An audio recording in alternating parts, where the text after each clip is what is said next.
ಎಲ್ಲರಿಗೂ ನಮಸ್ಕಾರ. ನಾನು ಡಾಕ್ಟರ್ ರಾಜೇಶ್ವರಿ.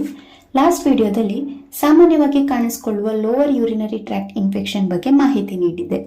ಇಂದಿನ ವಿಡಿಯೋದಲ್ಲಿ ಯೂರಿನರಿ ಟ್ರ್ಯಾಕ್ಟ್ ಇನ್ಫೆಕ್ಷನ್ ಬೇಗ ಗುಣ ಆಗಲಿಕ್ಕೆ ಹಾಗೂ ಪದೇ ಪದೇ ಇನ್ಫೆಕ್ಷನ್ ಆಗದೇ ಇರೋದಕ್ಕೆ ಏನೇನು ಮಾಡಬೇಕು ಅಂತ ಹೇಳ್ತೇನೆ. ಮೊದಲನೇದಾಗಿ ಕೊರಿಯಾಂಡರ್ ಸೀಡ್ ಕೋಲ್ಡ್ ಇನ್ಫ್ಯೂಷನ್ ಅಂದರೆ ಇದಕ್ಕೆ ಆಯುರ್ವೇದದಲ್ಲಿ ಧಾನ್ಯಕ ಹಿಮ ಅಂತ ಹೇಳ್ತಾರೆ. ಕೊತ್ತಂಬರಿ ಬೀಜವನ್ನು ಕ್ರಷ್ ಮಾಡಿ ಒಂದು ರಾತ್ರಿ ನೀರಿನಲ್ಲಿ ನೆನೆ ಹಾಕಿ ಆ ನೀರನ್ನು ಸೇವನೆ ಮಾಡೋದ್ರಿಂದ ಈ ಉರಿ ಮೂತ್ರ, ಆಗಾಗ ಮೂತ್ರ ಹೋಗೋದು, ಹೊಟ್ಟೆ ಕೆಳಭಾಗದಲ್ಲಿ ನೋವು ಇವೆಲ್ಲ ಕಡಿಮೆಯಾಗುತ್ತೆ. Intake of plenty of fluid, hydrate ಆಗಿರೋದು ತುಂಬ ಇಂಪಾರ್ಟೆಂಟ್.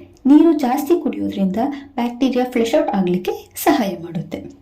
ಎಳ್ನೀರು ಜಾಸ್ತಿ ಕುಡೀರಿ, ಮಜ್ಜಿಗೆ ಕುಡಿಬೋದು, ಫ್ರೂಟ್ ಜ್ಯೂಸ ತಗೋಬೋದು. ಆಮೇಲೆ ಬಾರ್ಲಿಯನ್ನು ಕುದಿಸಿದ ನೀರಿಗೆ ಸ್ವಲ್ಪ ಜೇನುತುಪ್ಪ ಸೇರಿಸಿ ಸೇವನೆ ಮಾಡೋದ್ರಿಂದ ಈ UTI ಲಕ್ಷಣಗಳು ಕಮ್ಮಿ ಆಗುತ್ತೆ. Next, vitamin C rich fruits ಯಾವುದೆಲ್ಲ ಅಂದರೆ ಆರೆಂಜ್ ಆಗಿರ್ಬೋದು, ಮೂಸಂಬಿ, ಲೆಮನ್, ನಲ್ಲಿಕಾಯಿ ಇಂಥದನ್ನ ಸೇವನೆ ಮಾಡೋದ್ರಿಂದ ಇಮ್ಯುನಿಟಿ ಬೂಸ್ಟ್ ಆಗಿ ಯೂರಿನರಿ ಟ್ರ್ಯಾಕ್ಟ್ ಇನ್ಫೆಕ್ಷನ್ ಕಮ್ಮಿ ಆಗಲಿಕ್ಕೆ ಶುರುವಾಗುತ್ತೆ. ಕೊನೆಯದಾಗಿ ಜೀರಿಗೆಯನ್ನು ಕುದಿಸಿದ ನೀರನ್ನು ಸೇವನೆ ಮಾಡೋದ್ರಿಂದ ಸಹ UTI ಲಕ್ಷಣ ಕಮ್ಮಿ ಆಗಲು ಸಹಾಯ ಮಾಡುತ್ತದೆ.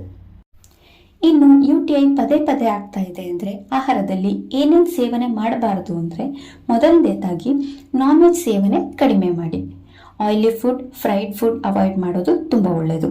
ನೆಕ್ಸ್ಟ್, ಜಾಸ್ತಿ ಖಾರ ಪದಾರ್ಥ ಸೇವನೆ ಕಮ್ಮಿ ಮಾಡೋದು